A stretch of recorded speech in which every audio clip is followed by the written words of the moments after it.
Good morning. We're here today to announce 3 separate cases highlighting the ongoing threat posed by Chinese economic espionage and research theft in the United States. First, the arrest today of a Harvard University professor for lying about his participation in a Chinese foreign recruitment program. Second, this morning we have unsealed a separate indictment of a Chinese national working as a scientific researcher at Boston University who failed to mention on her visa application that she is also a lieutenant with the People's Liberation Army. Finally, this office has indicted another Chinese national for trying to smuggle vials of biological material out of the United States to China and lying about it to federal investigators. That defendant, whose entry to the United States had been sponsored by Harvard University, was a cancer researcher at a lab at the Beth Israel Deaconess Medical Center. So, this morning, the FBI arrested Dr. Charles Lieber, the chair of the Department of Chemistry and Chemical Biology at Harvard University, for making false statements regarding his involvement in China's 1,000 Talents Plan and his affiliation with the Wuhan University of Technology. The complaint alleges that Dr. Lieber signed a contract with the Chinese university in Wuhan and was paid up to $50,000 per month, plus up to $158,000 in living expenses, and awarded more than $1.5 million to set up a research lab at the Chinese school and work there on researching nanotechnology. Lieber also joined China's 1,000 Talents Plan, according to the complaint, a Chinese government-run program designed to entice scientists and researchers in the United States to share their research expertise with China.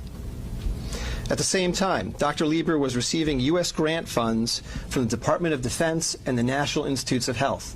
National Institutes of Health spends up to $39 million a year funding medical research in the United States.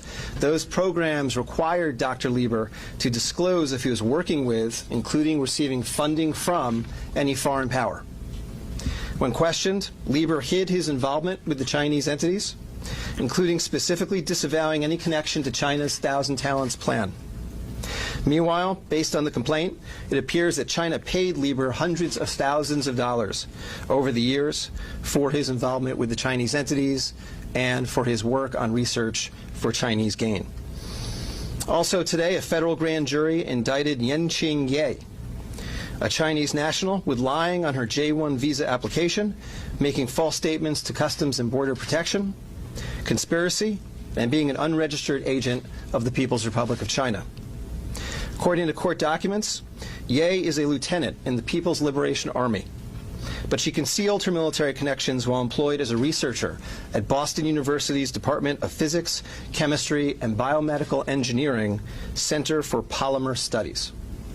The indictment alleges that a colonel in the People's Liberation Army and other military officers from the Chinese National University of Defense Technology gave Ye numerous assignments while she was in the United States, such as conducting research, assessing U.S. military websites, and sending documents and information back to China.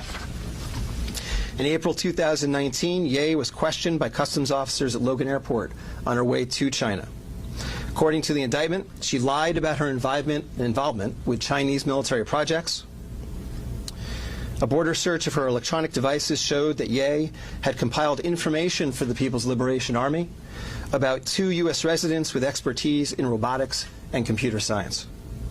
Lastly, last week this office indicted Zheng Zhaozhang, a Chinese national sponsored by Harvard University who was doing cancer research at the Beth Israel Deaconess Medical Center. Zheng was charged with attempting to smuggle to Beijing vials of biological material, along with other research materials that he had stolen from the lab at the Beth Israel, where Zheng was working on cancer cell research. Before he boarded his flight, customs officers discovered 21 vials of biological material in a sock in his baggage. When confronted by the officers, Zheng initially lied and said he was not traveling with any biological or research materials. Chemistry, nanotechnology, polymer studies, robotics, computer science, biomedical research. This is not an accident or a coincidence. This is a small sample of China's ongoing campaign to siphon off American technology and know-how for Chinese gain. Recently, Attorney General Barr referred to China as this country's primary rival. Similarly, FBI Director Chris Wray recently told Congress that right now there is no country that poses a greater counterintelligence threat to the United States than China.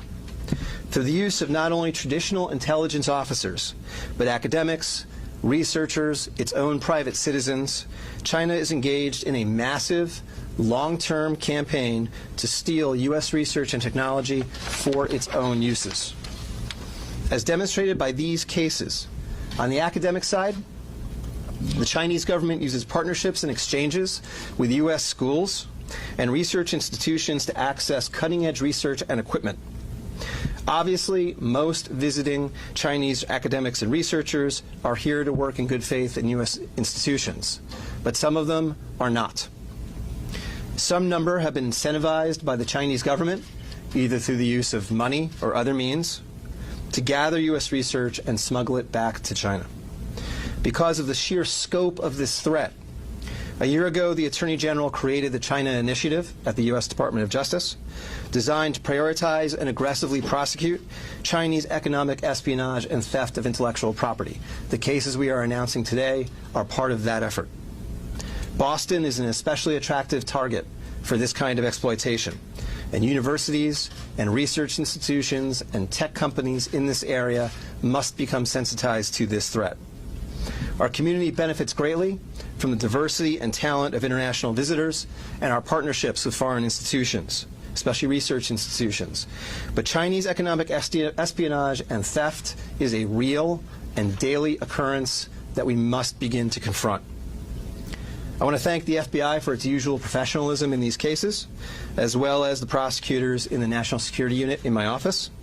I also want to thank Customs and Border Protection for its excellent work in the Ye and Zheng investigations, doing the hard job of protecting our borders. I also want to thank the Office of the Inspector General at HHS and the Commerce Department's Office of Export Enforcement. These cases tend to be complex. They involve the border